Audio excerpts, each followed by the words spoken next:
Hi, I'm food and drink writer Ton Vin, here to tell you about a new podcast from KUOW and the Seattle Times. It's called Seattle Eats. I'll be your host and personal guide across our vibrant local food scene. So let's eat. Our first episode drops Thursday, September 19th on the KUOW app or wherever you get podcasts.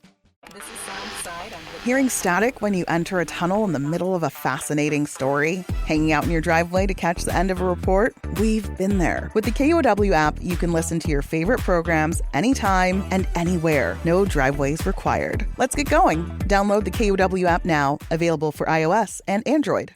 Maybe you've noticed, Seattle traffic is back. Commuting in the Puget Sound region takes up a lot of our time. It certainly does. Seattle now ranks 27th in the world for the most congested roads for drivers. Drivers in the Seattle area are wasting about 58 hours a year just sitting in traffic jams. And it's not just during rush hour. One of the global trends that they're noticing is more midday trips. You can run into a traffic jam getting around Seattle pretty much any time of day or night. So frustrating. The data also shows Seattle has the second longest period of daily congestion. All that sitting in traffic burns time and money.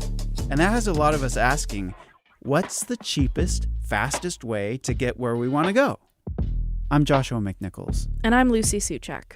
This is Booming, a podcast about the economic forces shaping our lives here in the Pacific Northwest. Figuring out the cheapest, fastest way to get to work is complicated. And now we've got a new variable to throw into our transportation equations. Seattle has proposed its biggest transportation levy ever, more than $1.5 billion for everything from potholes to public transit. It's on the ballot in November. But will it buy us better commutes? That's coming up.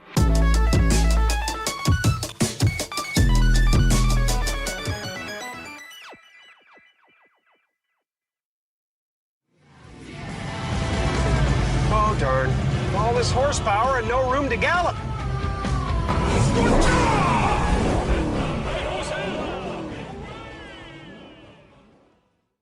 So Joshua, there is this big transportation levy coming up on the ballot in November. Can you first tell me what's in the levy? Okay, so this is the biggest transportation levy ever. Here behind me, but it is big. It is a whopper, unlike anything sent to Seattle voters before. It's $1.55 billion over 8 years. The levy focuses on increasing safety, maintenance, and modernization of Seattle's transportation infrastructure.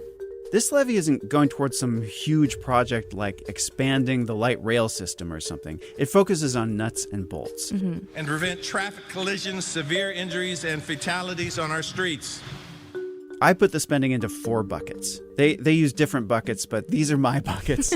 The biggest chunk, and this is over $700 million, is going to street maintenance and upgrades. The second biggest chunk, almost $600 million, is for pedestrian safety and public transit, including 320 blocks of new sidewalks. Then there's over $100 million for bicycle safety, protected bike lanes and filling the Burke-Gilman Trail's missing link. And then over $100 million for miscellaneous items. In that bucket, I put improving freight corridors, planting a whole bunch of street trees, and paying for audits. Okay, so that's a lot of numbers and random transportation language. I'm wondering, and voters are probably wondering the same thing, if this passes, how might it impact me and my commute? Yeah. Well, it'll impact you in small ways. But small ways, when you add them up, they mean something big. But there's a lot I don't love hearing that. I don't love that it'll impact me in small ways. What do you mean? Well, there's just a lot of what I call small ball line items in this levy. Mm-hmm. In baseball, you can win a game with home runs or by getting a lot of singles and doubles and bringing people home that way. Okay. One run is in. 2 runs are in. Mayberry on one pitch. And this levy hits a bunch of singles and doubles, maybe even a triple or 2. And basically, it's making a lot of incremental improvements, and it's helping preserve some of the infrastructure that we have now. Okay, gotcha. So what are some examples of these small ball improvements? What are the small things that the levy might be doing? Well, for one thing, the levy will pay to fill a whole bunch of potholes. That's good. Yeah. I mean, getting back to basics, right? And if you walk to the bus or to light rail or to a school, you'll notice more sidewalks, better lighting, and more ADA ramps, the wheelchair ramps, and safer crosswalks. This could be one of the levy's biggest contributions, to be honest, because those kinds of improvements get people to buses and light rail, and those modes of transit offer more reliable commutes for people. And getting into the economics a little bit, it costs a lot to drive a car in Seattle. It's, around $10,000 a year, according to AAA. And exactly how much depends on how new your car is, how much you drive. But it costs under $1,000 per year for an Orca card that will get you anywhere you want to go. So that's a tenth the price. Or if your employer provides one as a benefit, it's free.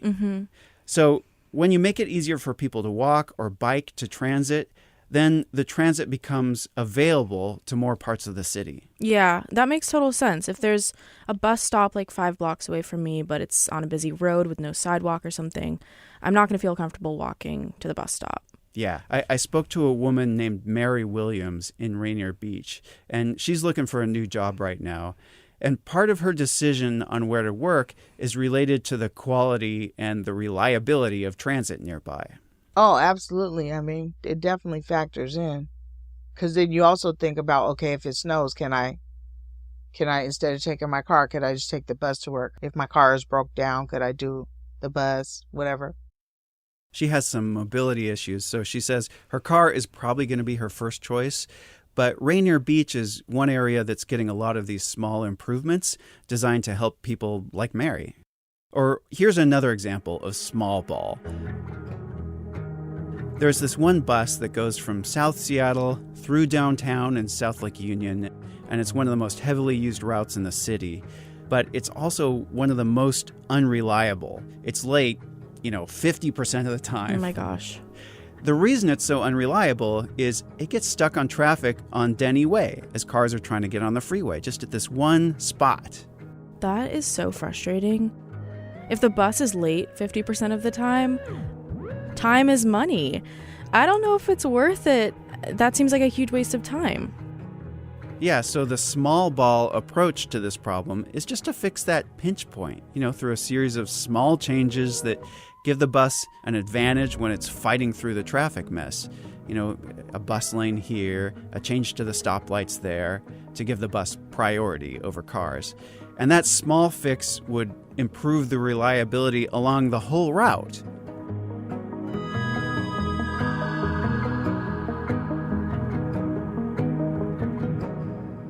Before we move on, just out of curiosity, what would be some of the big projects that a transportation levy like this might do?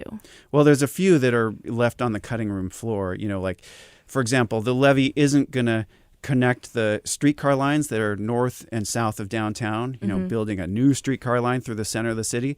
A lot of people wanted to see that, and that's an example of a big project this levy doesn't do. Okay. So we've talked a lot about what's in the levy, what it could do. Who's paying for it? Where's the money coming from? Well, it's a property tax levy. So people who own property are paying for it, or people who rent, they may pay a smaller portion of it. Yeah. How much money would you pay a month average if you're a property owner? $500 a year for an average homeowner. That's $250 more than it was in the past. So basically this levy is doubling the past levy.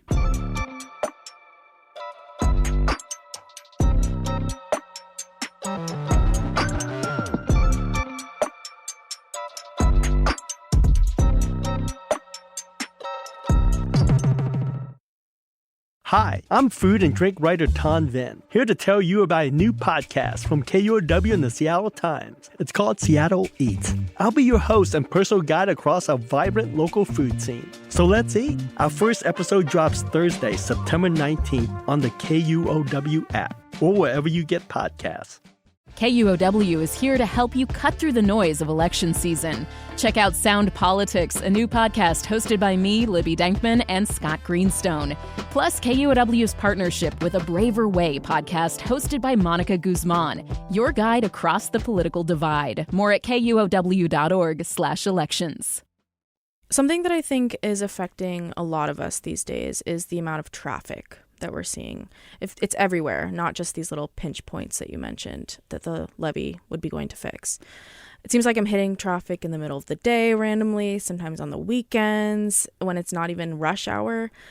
So why is that happening, and will the levy help with that? Yeah, well, you're not alone in noticing that. Traffic does feel worse, and it feels like it's all day long, not just during rush hour, but it's also in the middle of the day and in the evening. And traffic data backs this up. But it's kind of confusing. I mean, a lot of people are working from home, so shouldn't traffic be better? Yeah, that seems really backwards. Yeah. I wanted some clarity on that, so I spoke with Alex Hudson of Commute Seattle, and that's an organization that tries to make people's commutes better. She explained that there's this big shift happening when it comes to transportation in Seattle, mainly in terms of when and how people are getting around. A lot of office workplaces have gotten more flexible, and because of that, more people are pausing their work to take care of personal errands. That's a massive change. There is no longer peaks in the way that people travel. There are no longer significant peaks in the transit trips. There's no longer significant peaks in drive trips. Obviously, traffic is worse at 8 to 9 than it is from 3 to 4, but there's congestion all day long. And the midday trips people are making are mostly happening in cars. If you're slipping away from work and the place you're going isn't super convenient by transit, a lot of people would choose to drive. People are more comfortable and confident having, say, like midday doctor's appointments than maybe there were before the workplace got more flexible. People are able to kind of make some of their errands during the day, go pick up their kids at 4 o'clock, and then come back and finish up their workday from 8 to 9 after they put their kids to dinner, gave them dinner and put them to bed. And so the traveling has become very diffuse. And with it, the congestion. So originally we thought that working from home meant less people driving to work, driving from work. But it's actually just kind of switched the times at which people drive. They have more time in the middle of the day, go to doctor's appointment, get a latte or something if they need an afternoon pick-me-up, and they take their car. Yeah, you're exactly right. So this seems like a kind of new wave of traffic, a new schedule for Seattle traffic.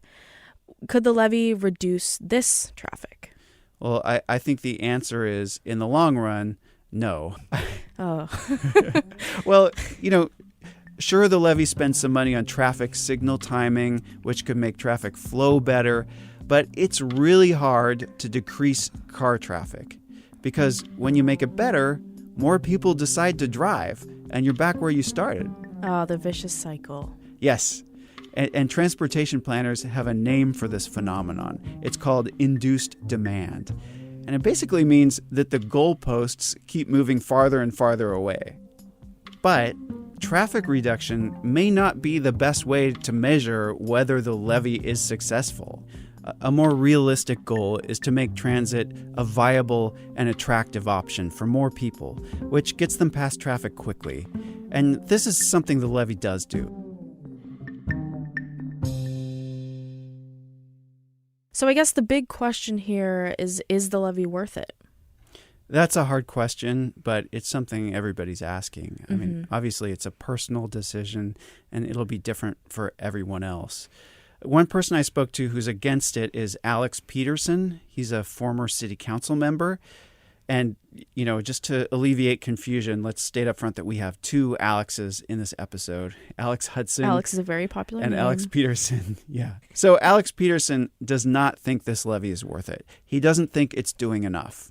To see this levy come out that's unaffordable, ineffective, inequitable is very frustrating. And I think that because City Hall immediately closes ranks and acts like cheerleaders for whatever they put out there, somebody needed to speak up and point out that there are major flaws with this levy, and so that voters can then decide, they can make an informed choice, because this is a very big ticket item. Alex Peterson has three major concerns. First, he says the levy costs too much. As a property tax levy, he says it's going to make housing more expensive, which is somewhat true. It increases property tax bills, and some of that gets passed on to renters, as we said. He says it would be much better to break the levy up into smaller levies, which would give voters more control over which parts of the laundry list that they want to pay for, rather than this 8-year levy, which is sort of an all or nothing approach. Second, he says there's very little accountability with this levy. He says the levy isn't specific enough in its promises, and it gives the city council too much discretion about how it spends the money. So his example of how that could go wrong is that the city council could just decide to shift some money from, for example, pothole repairs to bike lanes. And finally, he says the levy prioritizes the wrong thing. For example, the levy would spend some money on repairing bridges, but Peterson says it's not nearly enough. Our bridges are in really bad shape, and he thinks all of them should be upgraded so that they're up to modern standards, rather than just doing some small spot repairs on them. Yeah, this brings me back to the small ball projects versus big ball project argument. Realistically, there's a limit on how much voters are willing to spend. And so it feels to me like you kind of have to pick and choose the projects that you want to work on. And this one's just focusing on the small ones. Yeah. Even though it's mostly small ball, there is a triple in there. Rainier Avenue South is getting some, kind of major improvements. There's already a bus rapid transit line going in there. That's already done. But this levy is going to pay for a lot of improvements along that line to make things work better. The other Alex I spoke to, Alex Hudson of Commute Seattle, says, yeah, the levy isn't perfect. She'd like to see more emphasis on transit. Her goal would be to make all buses in Seattle run on time. And she says, as much as the levy connects people to transit and plants a lot of street trees, she says it could have gone farther. But overall, she says it's a good package, and it's essential that voters pass it. I cannot imagine what our city looks like without it. I think we've talked about the things that will come when we make this investment. You turn that glove inside out, and what are the things that we don't get if we don't get this investment? I think that people recognize what it feels like when we don't maintain our roads, and people recognize what it means when our infrastructure isn't safe. And so I'd like people to not only just imagine what we get, but how catastrophic it could be if we don't.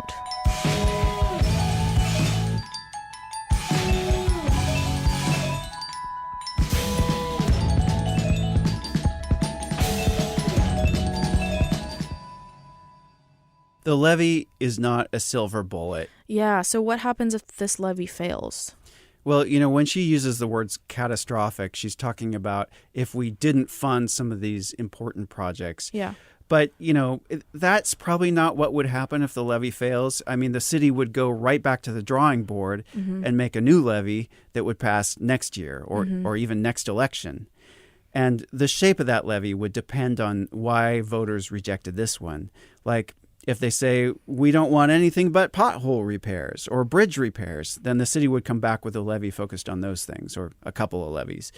If voters say this isn't ambitious enough, maybe if voters say they want the city to remake roads so that buses everywhere can zip along without any obstructions, then the city would have to lean into that in a new levy. But ultimately, the city is betting that enough people will favor its balanced approach that this will pass. It can't solve all our transportation needs. And a lot of the things that need to happen to make our lives easier and make our commutes less troublesome is beyond the scope of what a levy can do. We need to change zoning laws so that more of the stuff we need is within walking distance or, near a light rail station. But we'll talk about how to get to those things on more episodes of this show. Yeah, that's another episode. Yeah. Coming up next, something a little different for the end game.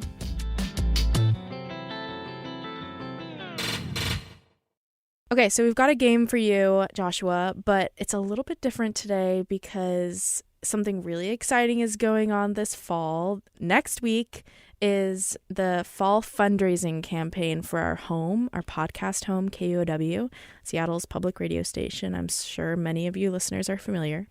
Next week they're doing a fall fundraising campaign. So the game today is questions about public media to see how much you know about KUOW or NPR or any of that stuff. Oh, no. Okay. I got to warn people that oftentimes when we're doing fund drives, we're armed with a fact sheet. We know like how many $1 million it costs for this and that. And I don't have that with me. No cheat sheet today. Okay. But before we get into the game, I just want to say if you're listening and you want to donate, go to kuow.org/booming. It will help us out, give our show a little recognition, and thank you. Okay, getting into the game. The first question is about listener donations. So you know that listener donations are by far the largest source of revenue for KUOW. We do have revenue from other sources like businesses, but listeners are the backbone of public media. Right. So this is a question about listener donations. We don't offer subscriptions like Netflix or Hulu, but we do have a more stable income if people donate monthly. So Joshua, what is the average donation to KUOW on a monthly basis? I bet if I were to choose the most popular donation amount, it might be like, $30 a month or something. Yeah. But in terms of the average, weighting it for those large donations too, yeah. I got to say like $70 a month, $75. Close. The average monthly donation to KUOW is actually $17.43. Okay, I was not close. I was trying to give it to you a little bit. It was it was close relatively. All right. You could have guessed like $1,000 a month or something. Yeah. $17 a month. All right. What do you think about that? I am much happier having lots of small contributions. Yes. I mean, the big ones are really important too, but yeah. It's kind of like a political campaign or something. You want lots of broad support, and it kind of makes us more stable too. Exactly. Yeah. Than relying on some big single source. Having a little bit of money each month to be able to rely on is really important. Yeah. More than like having one big major donation, every year or something. Yeah, and not to like. I guess we are trying to get people to donate, but these are called evergreen members, and you can become one too. Exactly. By going to kuow.org/booming. To use your metaphor from today's episode, $2, $3, $5, that would be like a small ball contribution, and it's very useful. Yeah. Okay, our next question is about the state of local news. We aren't just happy to have a job, we're also feeling lucky to have a local news outlet. Local news is very important, as I'm sure you agree with. This has been a really tough year for the media industry and podcasting and all those things in general. Local news is suffering these days. I have some stats for you. 2.5 news outlets shut down per week in 2023. And it's left about 200 counties in the U.S. without access to local news. Wow. Joshua, why are news deserts bad? So that's the question you're asking? No, I'm just curious if you want to answer that. Well, because then people fill in the gap with misinformation sometimes or get it from social media, which is less reliable. Plus, if you don't have news outlets, who's holding government officials accountable, right. for example, as exactly. a source? Yeah. Okay, so here's your question. How many news outlets are there in King County? Okay. Well, I know there's a lot of, good sort of like small neighborhood papers, or if not papers, like at least websites that blogs, keep track. Do those count? They do count, yes. Okay. So I think it might be, if you include those, I think it might be higher than people would think, maybe 30. Okay. That's very close. The answer is 41. All right. Yeah. 41. And yeah, some of the small digital sites are included, like the West Seattle blog, which I know and love. Yeah. There's other community-centric news outlets like Northwest Asian Weekly and also smaller newspapers like the Kent Reporter. Yeah.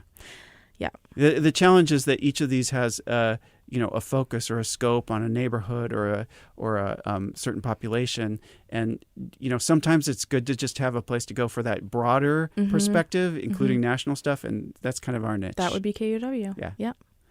Okay, last question. This is a fun one. It's about tote bags. Because they give them away for people who Yeah, and everyone that listens to NPR owns a tote bag, right? Like, I don't. What?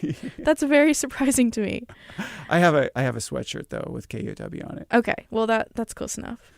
The tote bag has been a token thank you gift that NPR stations have used since NPR started in 1971. So the question is, what year was the tote bag introduced? Oh, interesting. Well, let's see.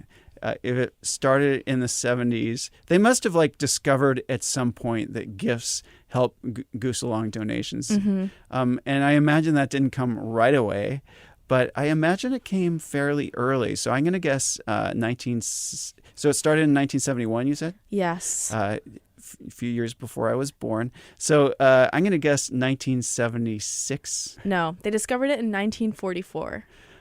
What? Yeah. Wait. Long before public radio was founded. Long before, 30 years before almost.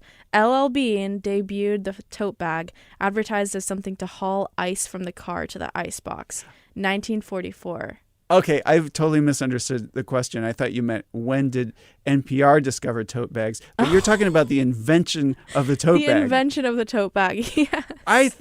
Can we really pin a date on that? I mean, because bags have existed. Yeah, I guess that's... But the LL Bean tote bag. Do you know LL Bean? Yeah. Okay, yeah, that... What's the word? Did they coin the phrase? Oh, I don't know. Maybe. What is the basis of their claim? Too many questions. I don't know. I don't know the answers. All right, that's okay. But this is very close to my heart because I'm from Maine and I go to LL Bean all the time when I'm home, and I love LL Bean. So. Okay. Well, if it makes you feel better, I'll give you partial credit for having come from the state that supposedly invented the tote bag. Thank you so much. I really appreciate that.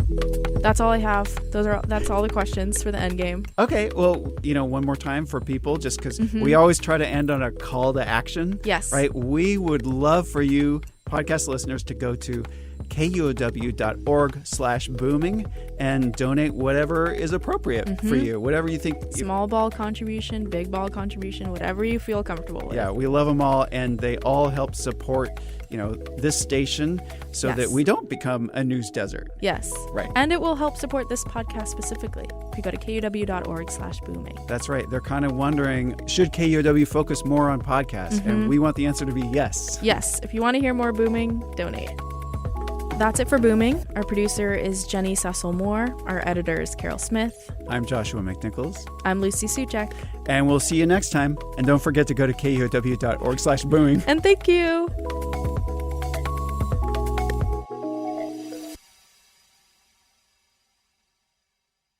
Hi there. I'm Monica Guzman, host of A Braver Way podcast and your guide across the political divide. Are you done with the divisiveness in our politics and ready to do something about it? This season, we've partnered with KUOW to reach more listeners like you. Join me as I sit down with guests from across the political spectrum. Together, we'll share tools, insights, and messy, real-life stories to help you face this election year without losing heart. Listen to A Braver Way now on the KUOW app or wherever you get your podcasts. KUOW is here to help you cut through the noise of election season. Check out Sound Politics, a new podcast hosted by me, Libby Denkman, and Scott Greenstone. Plus, KUOW's partnership with A Braver Way podcast hosted by Monica Guzman, your guide across the political divide. More at KUOW.org/elections.